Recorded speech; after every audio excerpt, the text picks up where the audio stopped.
Abres los ojos. El aire huele a humo. No hay coches, electricidad, ni calles asfaltadas bajo tus pies. Una campana marca la hora desde una torre cercana. Has despertado en una ciudad europea del siglo XIII. Todo parece familiar, pero casi nada funciona igual. Suscríbete y descubre si sobrevivirías realmente en la Edad Media. Lo primero que notarías sería el ruido. Herreros golpeando metal, vendedores gritando precios, animales atravesando las calles y campanas regulando cada momento importante del día. No existe una única Edad Media. Vivir en Córdoba, París, Constantinopla o una aldea escandinava implicaría lenguas, religiones, alimentos, leyes y costumbres completamente diferentes. Para este viaje imaginaremos una ciudad europea occidental hacia el año 1250, aunque iremos comparando tu experiencia con otras regiones y momentos del período medieval. Probablemente nadie entendería tu ropa, tu acento ni tus modales. Sin familia, gremio o señor que respondiera por ti, serías una persona sospechosa y vulnerable. Tu primera necesidad no sería encontrar comida, sino demostrar quién eres. En una sociedad basada en vínculos personales, un desconocido sin referencias podía inspirar desconfianza inmediata. Tal vez una parroquia, un monasterio o algún comerciante compasivo te ofrecería ayuda. Sin embargo, esa hospitalidad tendría límites y casi siempre esperaría algo a cambio. Las ciudades medievales podían estar rodeadas por murallas. Entrar y salir se hacía mediante puertas vigiladas, especialmente de noche, durante epidemias o en tiempos de guerra. Al caer el sol, muchas puertas cerraban. Las calles quedaban oscuras, salvo por lámparas aisladas, antorchas y la luz que escapaba de talleres, tabernas o casas. Si fueras pobre, probablemente dormirías en una habitación compartida, sobre paja, una manta gruesa o un colchón relleno de lana, hojas y materiales disponibles. Una familia urbana podía vivir, cocinar, trabajar y almacenar mercancías en el mismo edificio. La planta baja servía como taller, los pisos superiores como vivienda. Las casas de madera eran comunes en muchas ciudades y el fuego representaba una amenaza constante. Una chispa podía destruir varias calles antes de ser controlada. Los edificios se levantaban muy juntos. Los pisos superiores sobresalían sobre la calle, creando pasajes estrechos, sombra permanente y un paisaje urbano casi laberíntico. En una aldea tu hogar sería más sencillo. Muros de madera, barro o piedra, techo de paja y un espacio compartido con herramientas, alimentos y animales. No todos vivían en chozas miserables.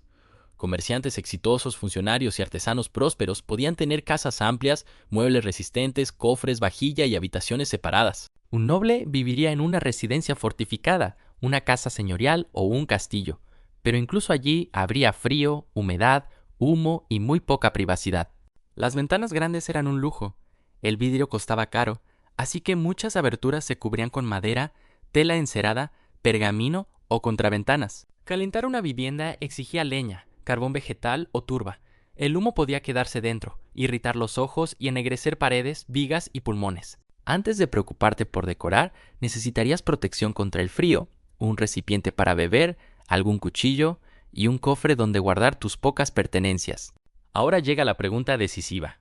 ¿Qué comerías? La respuesta dependería de la estación, la región, tu religión, tu riqueza y la calidad de la cosecha. El alimento básico para muchas personas era el pan, aunque no siempre de trigo blanco. Los pobres consumían mezclas de centeno, cebada, avena o legumbres. También comerías gachas, sopas y potajes preparados lentamente. En una misma olla podían mezclarse cereales, cebolla, col, habas, puerros, hierbas y pequeños trozos de carne. La carne no estaba ausente, pero su frecuencia variaba muchísimo. Campesinos y trabajadores podían comer cerdo salado, aves, embutidos o carne en celebraciones especiales.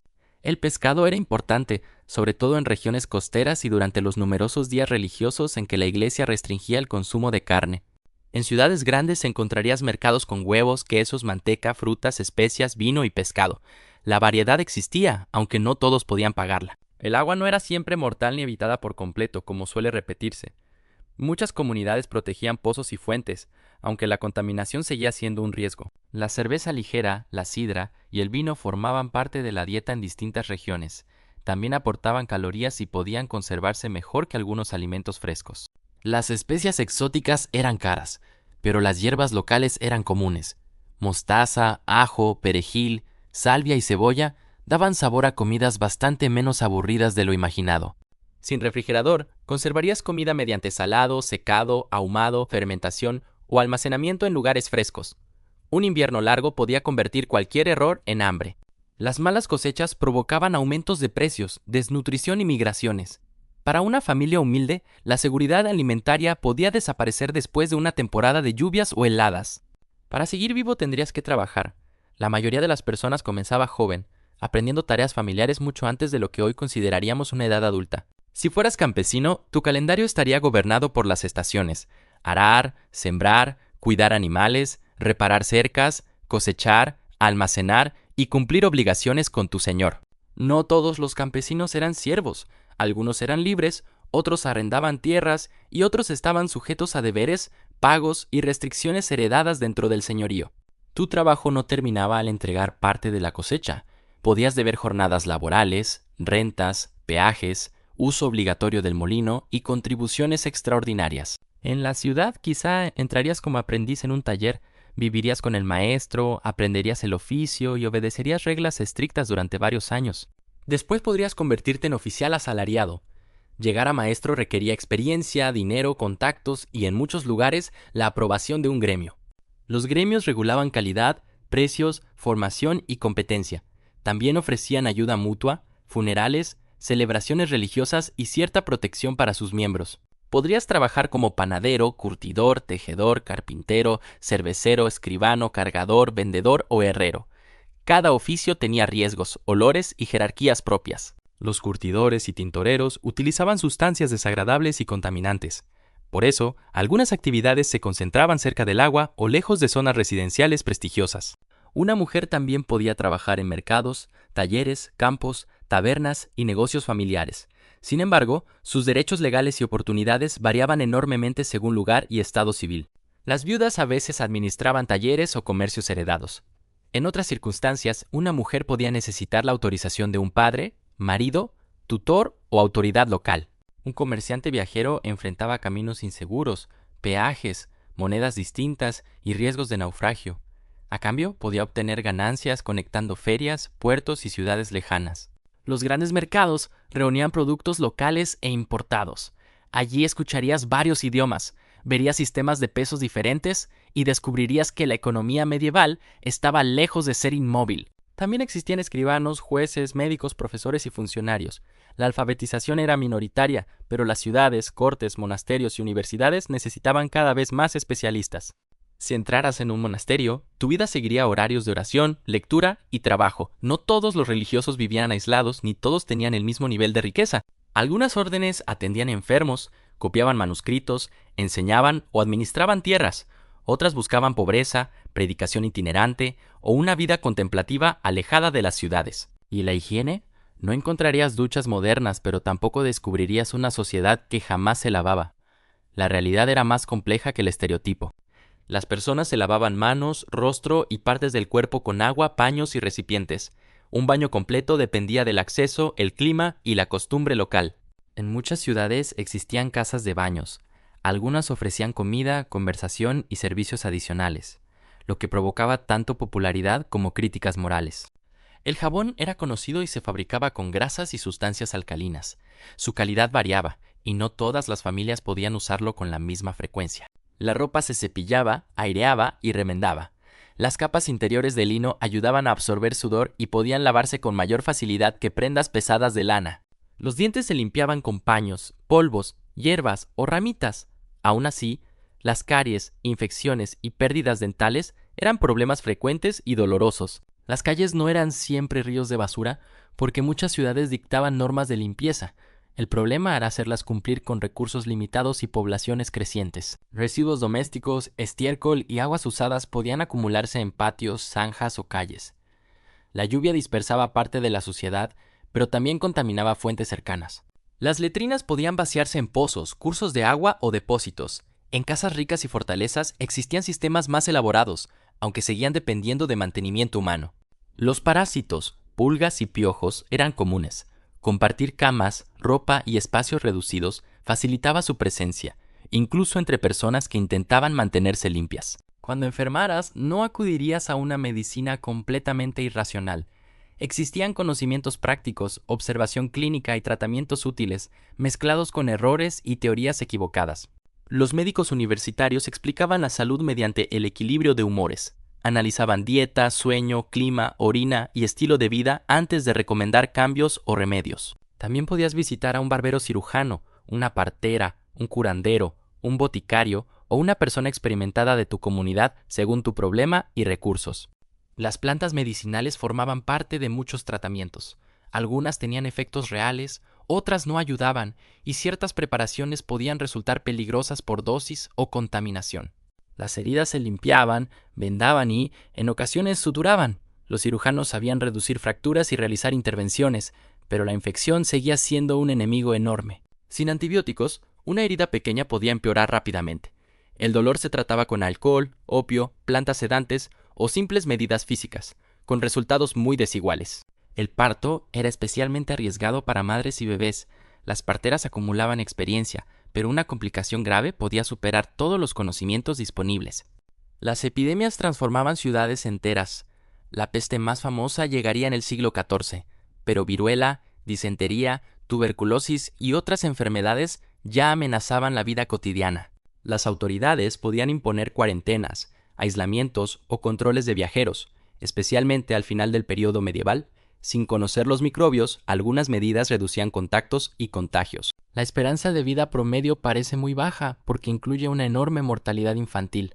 Quien superaba la infancia podía vivir muchas décadas, aunque enfermedades y accidentes seguían presentes. Ahora imagina que, desesperado, robas pan en el mercado. La reacción dependería del valor, tus antecedentes, la ciudad y la persona perjudicada. Las leyes medievales no eran uniformes. Podían coexistir costumbres locales, normas señoriales, derecho real, reglas urbanas y tribunales eclesiásticos. El mismo acto recibía respuestas distintas según la jurisdicción, el rango social y la época. Un delito menor podía terminar en multa, compensación, vergüenza pública, expulsión temporal o castigo corporal. La prisión existía, pero a menudo servía para retener al acusado antes del juicio o del pago. Los castigos públicos buscaban corregir, intimidar y restaurar el orden. Cepos, picotas, azotes y recorridos humillantes convertían la sanción en un espectáculo comunitario. No solo se castigaba el cuerpo. Perder la reputación podía dejarte sin clientes, empleo, crédito, matrimonio o protección vecinal. Para delitos graves podían aplicarse mutilaciones o ejecuciones, aunque no eran la respuesta automática a cualquier falta. Las autoridades también preferían multas y compensaciones porque generaban ingresos, reparaban al perjudicado y evitaban eliminar a trabajadores, contribuyentes o soldados que todavía podían resultar útiles. Tu posibilidad de defenderte dependería de testigos, juramentos, reputación y conexiones. En ciertos lugares intervenían jurados locales, en otros jueces investigaban los hechos. Sin documentos, domicilio conocido ni personas dispuestas a responder por ti, tu versión tendría mucho menos peso que la de un vecino respetado. Las ordalías, pruebas físicas supuestamente decididas por Dios, existieron durante parte de la Edad Media, pero fueron perdiendo aceptación y apoyo institucional. Los duelos judiciales también estuvieron limitados por reglas. Ninguna de estas prácticas representa por sí sola 1000 años de justicia medieval. Si pertenecieras al clero, podrías quedar bajo jurisdicción eclesiástica. Un noble, un ciudadano con privilegios y un forastero pobre tampoco recibirían necesariamente el mismo trato. La ley proclamaba un orden, pero la clase social, el género, el origen y las relaciones personales influían profundamente. Las cárceles eran incómodas, costosas y poco higiénicas. Muchas no estaban pensadas como castigo prolongado, sino como lugares de espera. El prisionero podía tener que pagar comida, cadenas o alojamiento. Sin familiares ni dinero, una detención breve se transformaba rápidamente en hambre, deuda y enfermedad. Las comunidades resolvían muchos conflictos mediante acuerdos, una compensación, una disculpa pública, la intervención de vecinos o una promesa solemne podían evitar procesos largos y venganzas.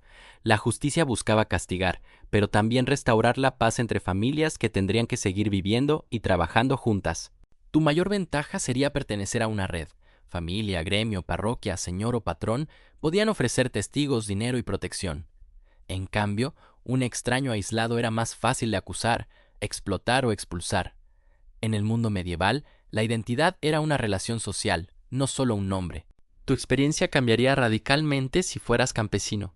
Trabajarías jornadas muy intensas durante siembra y cosecha, pero el calendario también incluía domingos, fiestas religiosas, mercados y celebraciones comunales.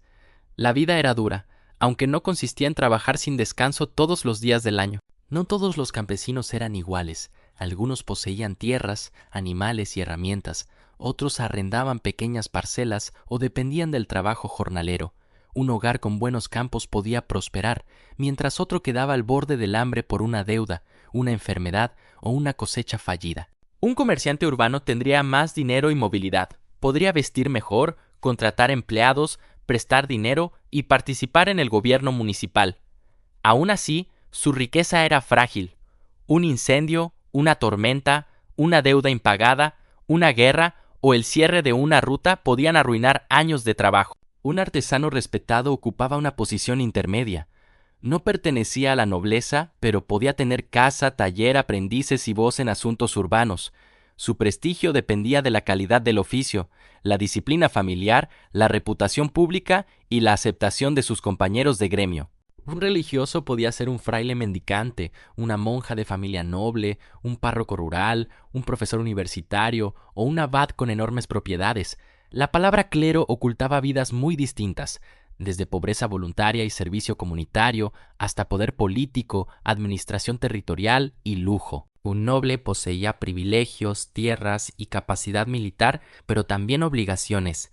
Debía mantener una casa numerosa, negociar alianzas, defender derechos y demostrar generosidad.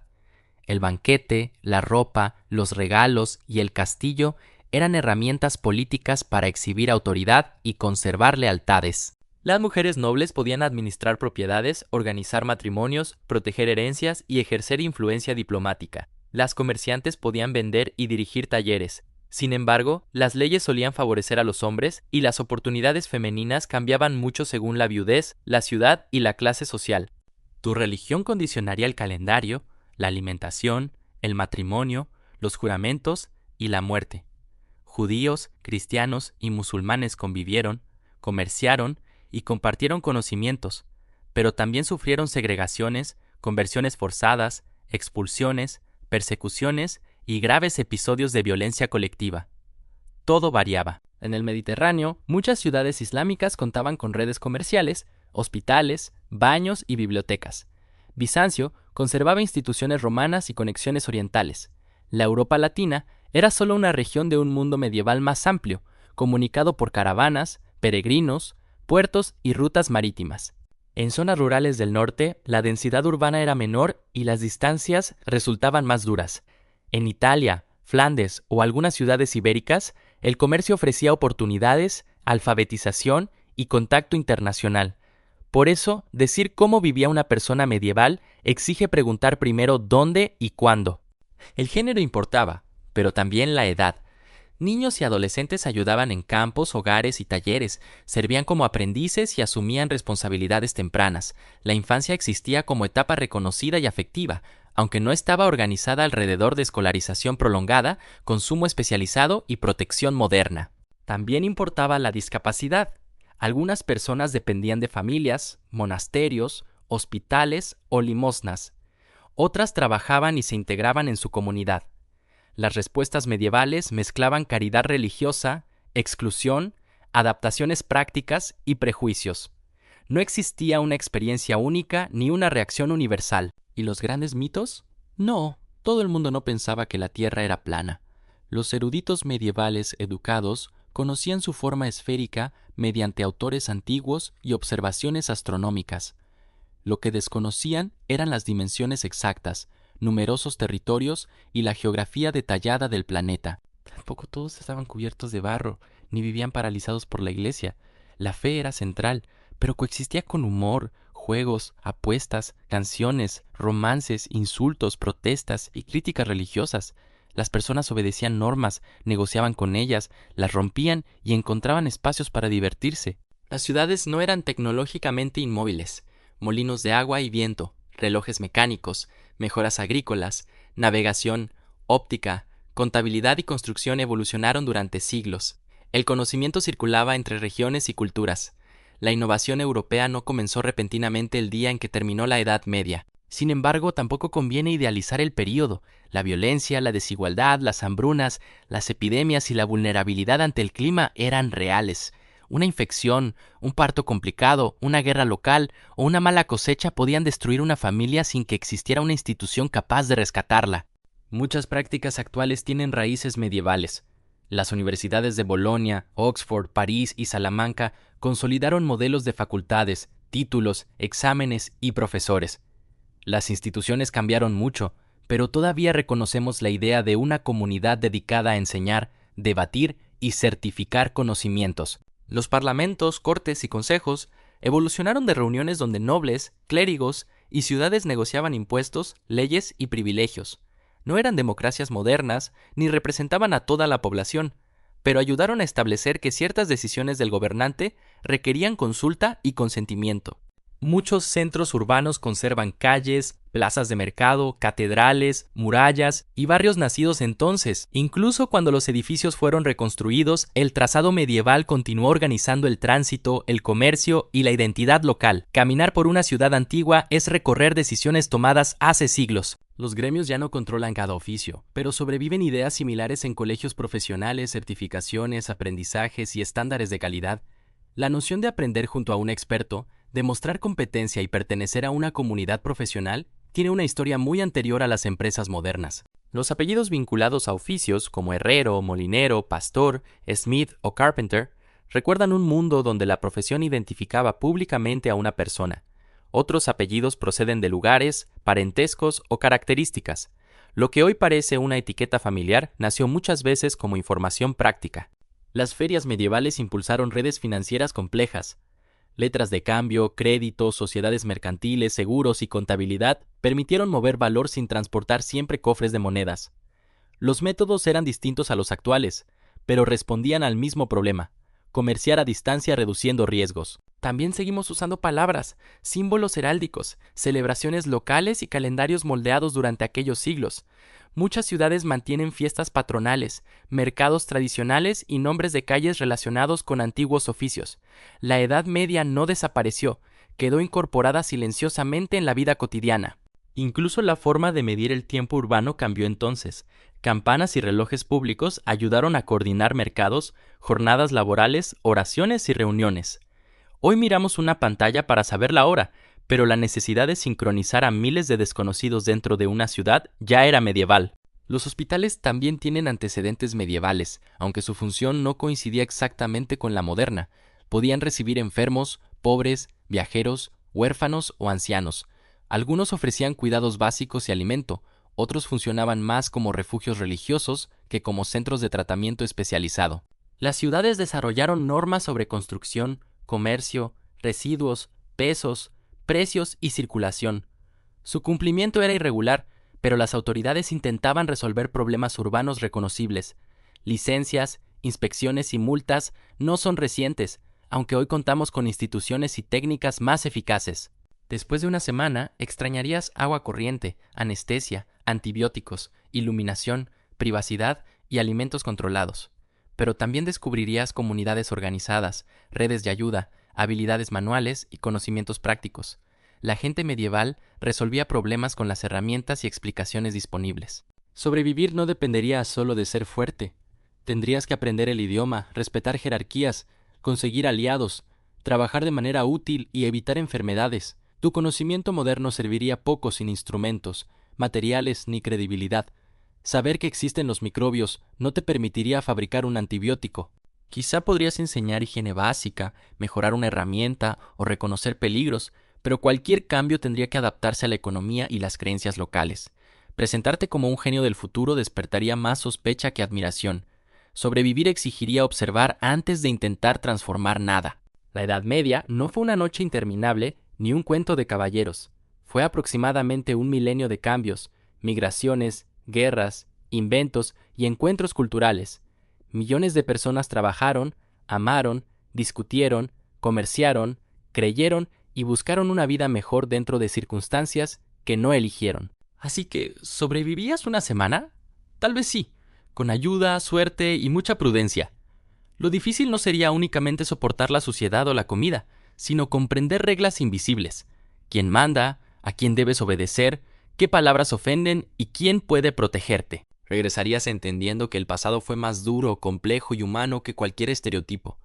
Sus habitantes no eran versiones primitivas de nosotros, sino personas adaptadas a otro mundo. Nosotros también pareceríamos extraños, frágiles y dependientes si despertáramos allí sin nuestra tecnología. Suscríbete para seguir viajando por la historia, desmontar mitos y descubrir cómo era realmente vivir en otros tiempos. En el próximo viaje volveremos a despertar sin tecnología, privilegios ni respuestas fáciles, dentro de una época que pondrá a prueba todo lo que creemos saber.